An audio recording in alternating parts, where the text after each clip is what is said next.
सुभाष सुब्बा उहाँहरू पुरानो मण्डलीलाई छोडेर नयाँ मण्डली आफ्नै मण्डली भवन चर्चको आफ्नै मण्डली भवनमा सहभागी हुनुहुन्छ। अन्तिम समयमा भेला भएर प्रभुलाई धन्यवाद दिने प्रार्थना गर्ने सभामा छौँ।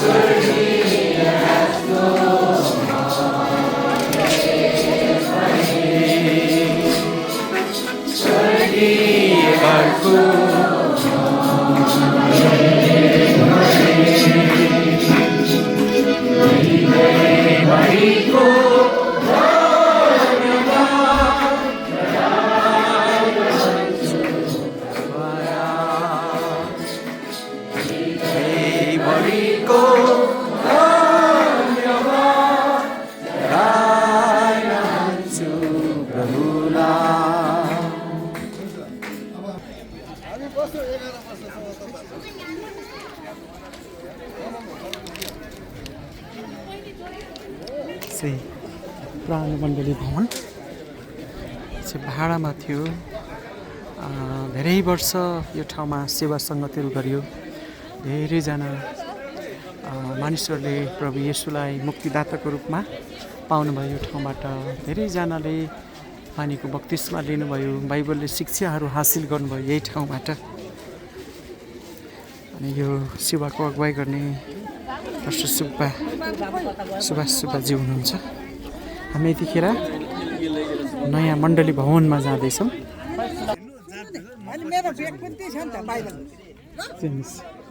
सुरेश सर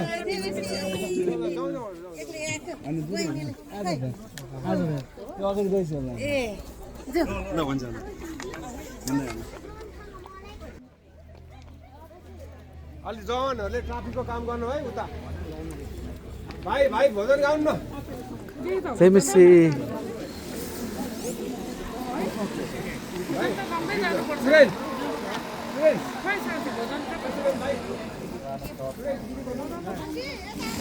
नयाँ मण्डली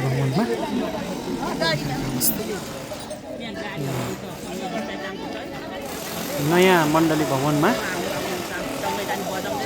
एल्सादाई नेपाल हामी देख्दछौँ। नयाँ मण्डली भवनमा उहाँहरू जाँदै हुनुहुन्छ। त्यतिखेर सबै मण्डलीहरू भजनहरू गाउँदै खुसी हुँदै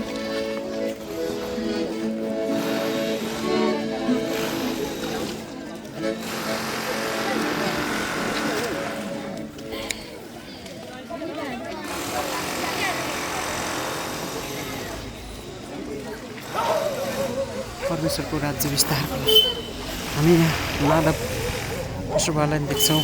संस्कृति बाइबल उहाँले निकाल्नु भएको छ।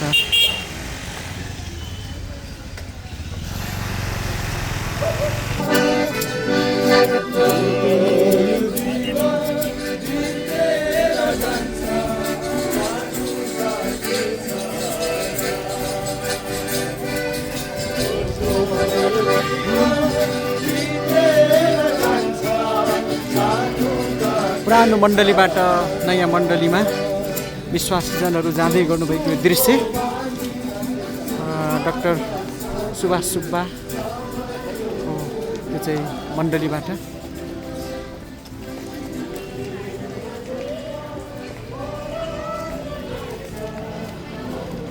यो चाहिँ नखीबोटमा हो। हामी देख्छौँ डाक्टर सुब्बा प्रभुमा अति धेरै परिश्रमी हुनुहुन्छ। धेरै भजनहरू पनि उहाँले निकाल्नु भएको छ। धेरै बाइबललाई अनुवाद गरेर संस्कृतिदेखि लिएर विभिन्न भाषाहरूमा पनि ट्रान्सलेट गर्नुभएको छ। अनि प्रभुमा अति धेरै परिश्रमी, अति धेरै मेहनती र प्रभुले चलाएको व्यक्तिमा पास्टर सुभाष सुब्बा पनि पर्नुहुन्छ। अनि यतिखेर हामी उहाँकै नेतृत्वमा अगुवाई भइरहेको एल्सादाई मण्डली नखीबोट हामी देख्दछौँ।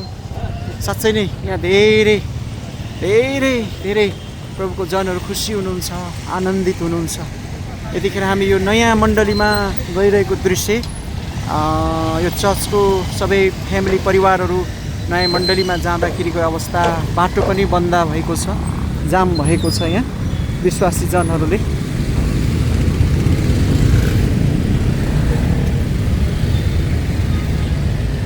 धन्यवाद परमेश्वरलाई। साँच्चै नै परमेश्वरको राज्य विस्तार हुनु चाहिँ धेरै असल कुरा हो।